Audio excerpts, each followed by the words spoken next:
सत साहिब जी चैनल को सब्सक्राइब करें, बेल आइकन दबाएं, वीडियो अच्छी लगे तो लाइक करें। ये छोटी छोटी कथाएं हैं जो आपके बहुत काम आएंगी। एक समय एक गांव में, एक नगर में एक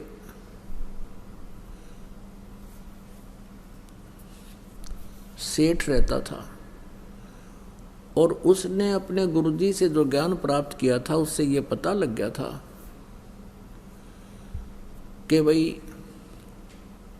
अब ये व्यवसायिक जो लोग होते हैं ये इन्हें देखा करें कि भाई कहाँ मुझे लाभ होगा, इन मोक्ष से कोई लेना देना नहीं होता।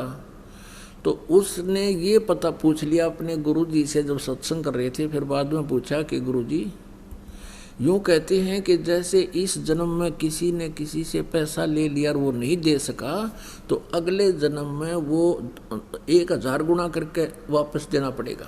हाँ बेटा ऐसा ही होता है। तो उस लाला जी ने क्या कराया, अपना बोर्ड लगा दिया दुकान के आगे कि अभी कर्ज ले जाओ, जिसने कर्जा चाहिए। किसी ने लोन चाहिए ले सकता है, लेकिन अगले जन्म में लूँगा, इस जन्म में लूँ कोई ना। अब ये जो पैसे के पुजारी होते हैं ये इसे इतनी गिरजन की वृत्ति बताते हैं। एक लाला जी मर गया, यम के दूत पकड़ के ले गए। तो उससे पूछने लगे, भाई तेरे को पहले स्वर्ग में भेजा या नरक में, क्योंकि तेरे इतने पुण्य इतने पाप। नो बोला दोनों के बीच में बिठा दे, नून के भी आओगे गा कर, नरक वाले भी आओगे, दोनों के बीच में बिठा दो मैंने। यानी वहाँ भी अपने बिजनेस पॉइंट व्यू से ही सोचा उसने। तो इसी दृष्टिकोण से उस लाला जी ने अपने गेट पर ये बोर्ड लगा रखा था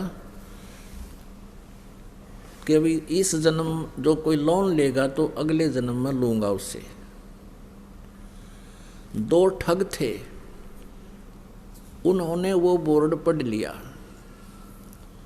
वो चले थे चोरी चारी करने, उन्होंने बोर्ड पढ़ लिया। दोनों बतलाए रही साहब मूर्ख, हमने तो पहली बार देखा, मेंटल तो नहीं है। अब उससे बात करी, भाई लाला जी हमने 200 रुपये कर्ज दे दे। बोला ले ले भाई। वो पक्का करे थे। वो कहने लगे, भाई देखा हम तो जल्दी देवांगे, व्यवहार के पक्के आदमी हैं। वो कहने लगा, ना भाई मैं तो अगले जन्म में लूँगा। अब उन्होंने फिर पक्का करना, भाई हम तो 6 महीने के भीतर तेरे वापस दे देंगे ब्याज रुपया। वो बोला, ये ब्याज लूँगा और अगले जन्म में लूँगा, ना तो जाओ तुम। तो उन्होंने सोचा अच्छा भाई ले अगले जन्म में ले। उन तो ठगना था ही वो। उन दोनों ने अपने 200 रुपये या जैसा भी 100 या 500 लिए और दरे गठड़ी में चल पड़े। आगे वो चलते जा रहे थे। एक गांव के बाहर एक तेली का घर था। पहले तेली होते थे, कोल्लू चला करते थे बैल से, और उसमें सरसों पीड़ा करते थे और तेल बनाते थे। उस तेली के आंगन में कोल्लू लग रहा था। एक बैल तो चल रहा था, कोल्लू चला रहा था। एक वहाँ खड़ा था, पेड़ से बांध रखा था। तेली किसी कामवश गांव में गया हुआ था। वो दोनों वहाँ रुक गए, जलपान कर ले, पानी पी लेते हैं। उन्होंने पानी पिया तो दोनों बैल बतलावे थे, आपस में बातें कर रहे थे। अब जो बैल चल रहा था उसमें कोल्लू में, उसने पूछा जो बैल खड़ा था कि भी तेरा कितना लेन देन इस तेली के साथ बचा है।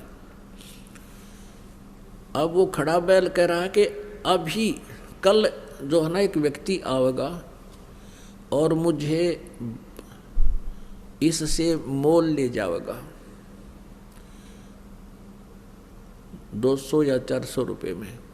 वो उस तेली का वो इतने पैसे मांगता है, और वो जो मुझे लेने आएगा वो मेरे 1200 रुपये मांगता है। उसके सारा हिसाब किताब ला कर 1200 रुपये ब्याज ब्यूज के हो रहे हैं। और वो फिर क्या होगा, मुझे यहाँ से ले जाएगा आगे। एक राजा ने हाथियों का युद्ध करवा रखा होगा आपस में भिड़ंत, और उसमें इनाम रखा होगा 12 रुपये का रखा हुआ है।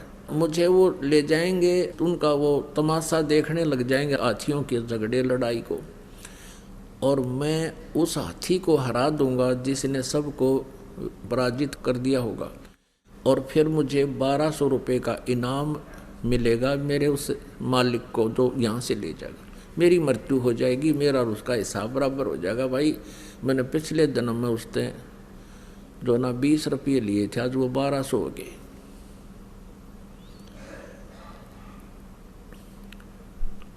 तो उसने फिर पूछा कि भाई जो कोल्लू को चला रहा था उससे पूछा कि तेरा क्या हिसाब किताब है तेली का और तेरा? उसने कहा भी मेरा और इसका हिसाब पूरा होने वाला है, और मैं एक घंटे 2 घंटे में मर जाऊंगा। इतने में वो तेली आ गया और उनका कलेजा हिल गया। अकड़े तेरा गजब हो, ये बैल बोले, और बैल बोले हैं तो बस साची ये पाओगी, ये तो अनहोनी है, भगवान ने बुला रहा है इन्हें। तो उनने सोचा भी आज रुकना पड़ेगा यहाँ, और कल देखेंगे यूँ मरेगा किस टाइम यूँ बैल, और वो किस टाइम ग्राहक आएगा। तेली आ गया, उनसे पूछा भाई कौन हो, कहाँ से आई हो? उन्होंने बता दिया ऐसे हम जा रहे थे, रास्ते में पानी पीने लग गए। और वो तेली बोला भी कोई बात ना, अब देर हो गई है, शाम रुक जाओ, सुबह जाइए। का अच्छा भाई, वो तो रुकना ही चाह थे। 2 घंटे के बाद वो बैल जो चल रहा था उसकी मृत्यु होगी, जो कोल्लू चला रहा था। अब उन दोनों का दिल धड़क धड़क करने लगा रहे, या तो सच्ची हुई भाई। उधर से अगले दिन सुबह एक व्यक्ति आया और उस तेली से कहने लगा भाई कोई बैल बता मुझे, या तेरे पास होता है बैल दे। अब तेली का ये डर हो गया कि भाई चलता चलता बैल मर गया, कोई बीमारी आ गई पशुओं में, और इसने बेच दे जल्दी तो दूसरे को भी और लाऊंगा कोई। उसने उसके 500 400 100 200 जिसे रुपये मांगे और उसने दे दिए। वो दोनों जने अपनी वहाँ पोटली कड़क के बांध गए, उस बैल लेकर गया था उसके साथ साथ चल पड़े। ये और देखेंगे वहाँ पर ये बताए थे इन्होंने कि बैल हाथी को हराएगा। वहाँ क्या हुआ कि वो जाके खड़े हो गए, दंगल लगा हुआ था, हाथी आपस में कुश्ती कर रहे थे, एक हाथी सबको पराजित करता हुआ चल रहा था, और लास्ट में वो अकेला खड़ा हो गया कि और लाओ वे जिसका कोई हाथी हो, गुड़ाओ इसके साथ, ये केसरी हो गया। वो जाकर खड़े होकर तमाशा देखने लग गया। बैल पकड़ रखा था रस्सा हाथ में, वो बैल हाथ से रस्सा छुटा कर हाथी की तरफ भाग लिया। लंबे लंबे सींग थे पहने पहने। हाथी ने उसका सूंड मारा, वो सूंड लग गया, सींग फंस गया सूंड में, और हाथी मारा किल की चंगाड़ और बाज गया। हाथी का सूंड में दर्द बहुत होया करे। हाथी किलकी मारा, रो और लीद कर, उसने सोची मेरा निकी आ गया सिंगाड़ा, हाथी भाग गया। तो वो विजयी हो गया बैल। 1200 रुपये राजा ने इनाम दे दिया। वो 1200 रुपये उनके पास आए, उस बैल वाले के पास, उसी समय बैल की मृत्यु हो गई। अब वो दोनों जने उनके पैरों तले की जमीन खिसकन लगी, क्या तो बूंदी बनेगी, बैल बनना पड़ेगा इस लाला जी का जिसके पैसे ले आए हम। वो दोनों वापस आ गए। अगले दिन 9 के 9 दोनों ने पैसे रख दिए। सेठ जी अपने पैसे पकड़े, ये मारा पर नहीं उठे ही पे। लाला जी ने ठाकर बाहर गली में फेंक दिए। मारे मेरे लेखे कितने ले जाओ, हम ना मैं ना लूँ, अगले जन्म में लूँगा। और वो ठाठा उल्टे धरे, उसके हाथ जोड़े, लाला जी माफ़ कर दे, अगले जा, मैं ना लूँ कती भी। वो बाहर फेंक गए। उन्हें सोची बड़ा साका होया भाई। अब वो उठा कर उसने, वैसे तो गिरे क्यों कर, क्योंकि देना पड़े, वो तो बहुत सुरक्षित रखने पड़े उनको, कदे को छीन भी ना ले जा, थारे थे बचाओ रखें। तो उसने सोचा भी साधु संतों के पास इसका कोई समाधान होता है। एक संत कहीं बैठा था वहाँ पहुँच गए और कहने लगे महाराज जी हम एक कसूते संकट में फंस गए, कुछ समाधान बताओ। सारी कहानी बता दी। अब वो संत बोला भाई एक काम करो, इसका कोई धर्म पुण्य में ला दो उस लाला जी के नाम पे। तुम यूं करो, एक धर्मशाला बनवा दो मेन रास्ते पे और एक कुआं बनवा दो, उस पर लिखवा दो लाला जी उस सेठ का नाम कि उसके नाम की धर्मशाला। और तुम यूं करियो, उसमें किसी को रुकने मत देना और ना उस कुएं में तो पानी किसी को पीने देना। बोला जी फिर क्या होगा? फिर तुम मैं बताओगे क्या होगा, और जो मैं कहूँ इतना कर दो। अब वो ने सोचा भी महात्मा ने जो कहा है तो बात फिर ये जाना आगे क्या होगा।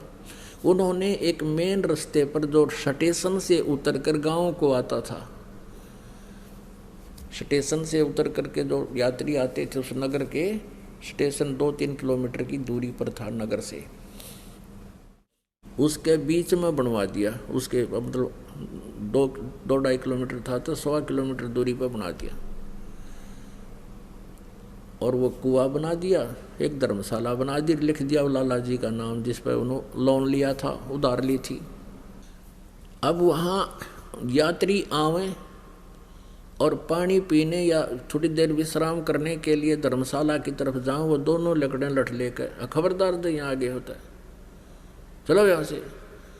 तो वो कहने लगे भाई क्यों तुमने धर्मशाला बनवा रखी, कुआं बनवा रखा, तो रुकने क्यों नहीं देते, जल क्यों नहीं पीने देते? हकील लाला जी ने पूछ लो भाई, इसने मना कर रखा है कि यहाँ हम दोनों नौकर छोड़ रखे हैं और कह रखा है ना इसमें किसी को रुकने देना, ना इसमें पानी पीने देना किसी को। इमाम आदमी ने बोले बड़ा मूर्ख आदमी, इतना पैसा ला दिया और फिर किसी को यहाँ टिकने भी नहीं देते आयो, यो कैसा लाला जी हुआ, सब गाली देते जाओ।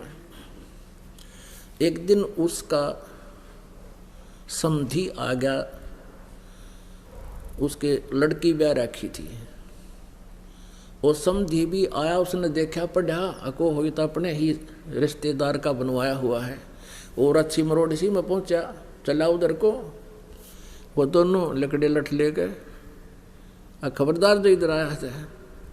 वो कहने लगा अरे क्या बात भाई, मैं इसका रिश्तेदार हूँ। ने बोला बाहर चल, तू किससे का रिश्तेदार हो? इसने ये कह रखा इस सेठ ने कि इस धर्मशाला में कोई रुक नहीं जा और इस कुएं से कोई पानी नहीं पी ले, हमारी ड्यूटी ला रखी है। वो कहने लगा रहा ये बड़ा नालायक आदमी, मैं तो इसको बहुत अच्छा आदमी समझूं था रिश्तेदार को, ये तो जमा दुष्ट इंसान है, हैं? बता, प्याऊ बनवा रखी, कुआं बनवा रखा, धर्मशाला बनवा रखी, किसी को रुकने नहीं दे रहा।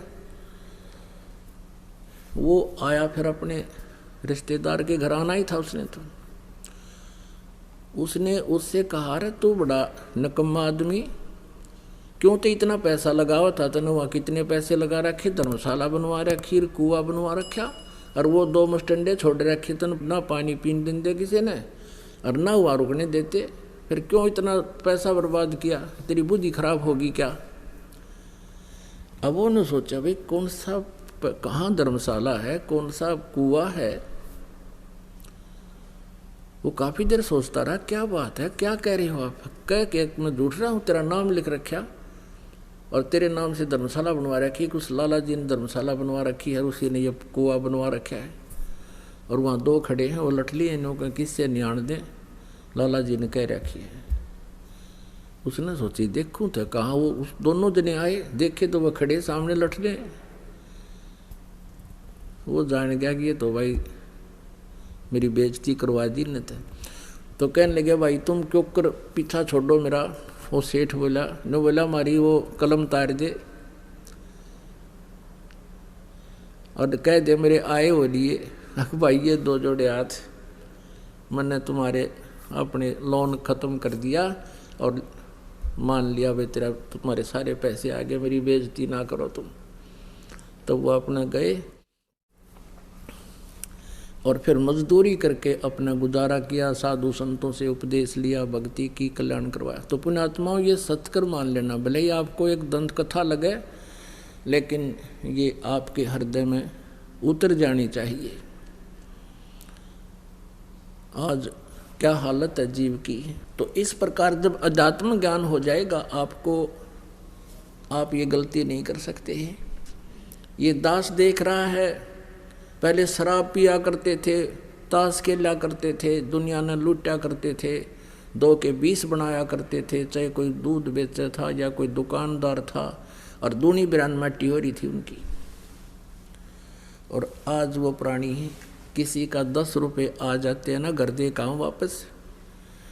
एक बहन बता रही थी कि मैंने एक लाला जी से कपड़ा लिया, उसने रेट बताया, कम बत्ती करके जो हमारा फाइनल रेट हुआ वो 200 रुपये का हुआ, और मैंने उसको 1000 का नोट दे दिया, उसने मेरे को 1250 रुपये वापस दे दिए, क्यों करके उसका धोखा लगा। तो मैंने उस टाइम तो ध्यान रहा नहीं, और घर आके देखा कि मैं तो इतना का सामान लाई हूँ और इतना पैसा मेरे पास, ये फालतू आ गया सेठ का। अगले दिन गई और उसके वापस पैसे दिए उसने, जितने भी वो फालतू थे, वो उसके मुंह का नहीं देखा। ए बेटी तू तो देवी उतर रही है, यहाँ तो ठा ले जा, वापस देने की बात दूर से। जब दाव लग जाता कि मैं और भी ठा ले जा लोग, और तू वापस देना आ गई, मेरा तो याद भी ना थे। तो पुण्यात्माओं इस प्रकार फिर आप के पास किसी का एक नया पैसा भी हजम नहीं हो सकता। आत्मा नहीं मानना आपकी, क्योंकि इसको पता है फिर के दुर्गति होगी और कैसे पूरे करने पड़ेंगे। गधा बन के कुम्हार के घर पे ये प्राणी उसके पूरे करेगा, और फिर कितना कष्ट उसके ऊपर से गुजरेगा वही जाने। तो पुण्यात्माओं परमात्मा कहते हैं अपनी महिमा बताने के लिए कि तुमने उस दरगाह का मैल नहीं देखा और धर्मराज के तिल तिल का लेखा।